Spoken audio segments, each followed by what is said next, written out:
everyone. In this video, we'll be discussing about diagonals. कि diagonals क्या होते हैं? So let us see what are diagonals. Diagonals are line segments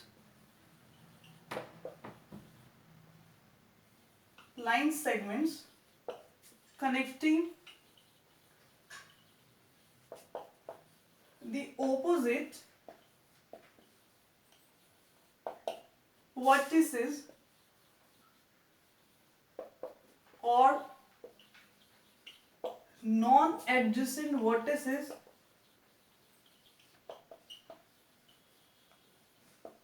or non-consecutive vertices of the polygon. Suppose मेरे पास कोई polygon है. Let us suppose we are having a rectangle. हमारे पास एक रेक्टेंगल है. अगर मैं इसके ऑपोजिट वर्टिसेस की बात करूं, यहाँ पे क्या लिखा है? Opposite vertices. सपोज ये ए बी सी डी. इस रेक्टेंगल के चार वर्टिसेस हो गए, चार वर्टेक्स हैं ए बी सी और डी.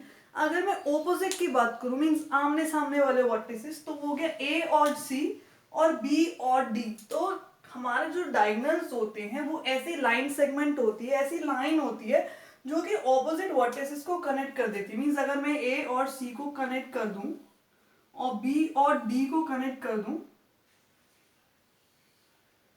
लाइक दिस,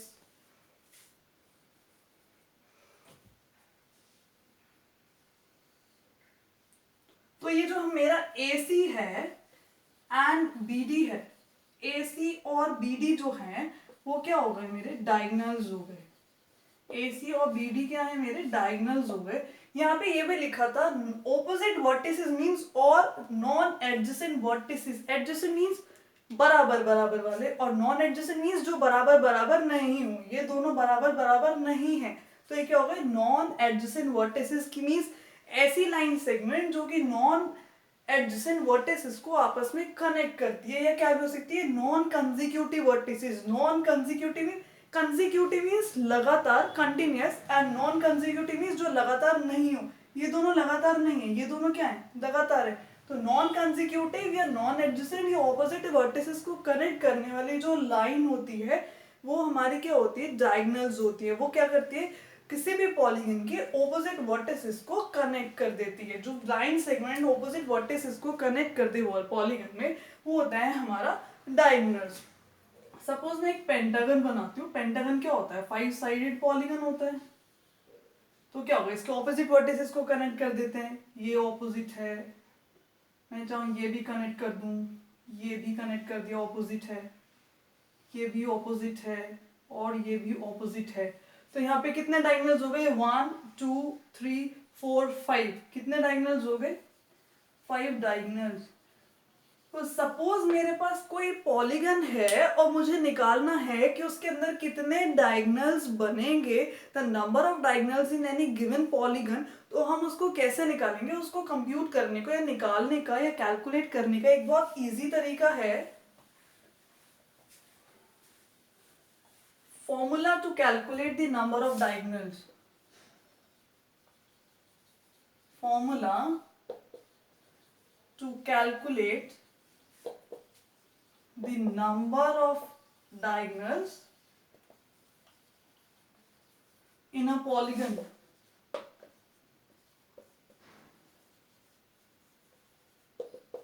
पॉलीगन में नंबर ऑफ डायगोनल्स को निकालने का क्या फॉर्मूला है?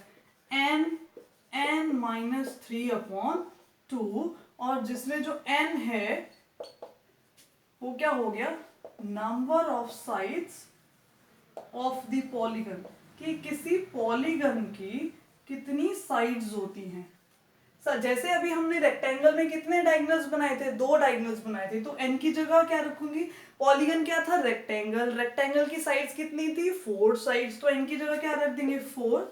यहाँ पे 4-3/2. ये क्या हो गया? 4. 4 - 3 कितना हो गया? 1/2. कितना हो गया? 4/2. 2 1 2, 2 2 4. तो रेक्टेंगल के अंदर कितने डायगोनल्स बने थे? 2 डायगोनल्स बने थे.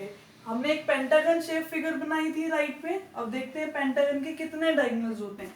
ये वाली फिगर थी हमारी पेंटागन, इसमें हमने क्या बनाए थे, डायगोनल्स बनाए थे इस तरीके से। कितने डायगोनल्स थे, 5। अब हमें कैसे पता चला 5 डायगोनल्स थे। पेंटागन कितनी साइड की फिगर है, 5 साइड की फिगर, तो इनकी जगह 5 माइनस 3/2, तो ये क्या हो गया 5 इंटू 5 माइनस 3 2/2, 2 से 2 कट हो गया, कितना बचा 5 इज लेफ्ट। सो हम पॉलीगन पेंटागन के अंदर, जो पेंटागन हमारा पॉलीगन है उसमें कितने डायगोनल्स बनेंगे, नंबर ऑफ डायगोनल्स कितने होंगे हमारे 5 होंगे। सपोज करो हम ट्राइंगल का निकालें, ट्राइंगल में नंबर ऑफ साइड्स कितनी होती हैं हमारी 3 होती हैं, तो इनकी जगह मैं क्या लिख दूंगी 3, और ये 3 माइनस 3/2, तो 3 माइनस 3 कितना हो जाएगा 0, और जब 0 की मल्टीप्लाई 3 से होगी तो ये सब क्या हो जाएगा 0 हो जाएगा। तो डायगोनल्स के अंदर ट्राइंगल के अंदर डायगोनल्स नहीं होते हैं। So number of diagonals in a triangle is always 0, तो ट्राइंगल के अंदर कभी भी डायगोनल्स नहीं होते हैं। तो ये था हमारा पूरा डिस्कशन डायगोनल्स के ऊपर। तो डायगोनल्स सिर्फ इतना ही है। Thank you all.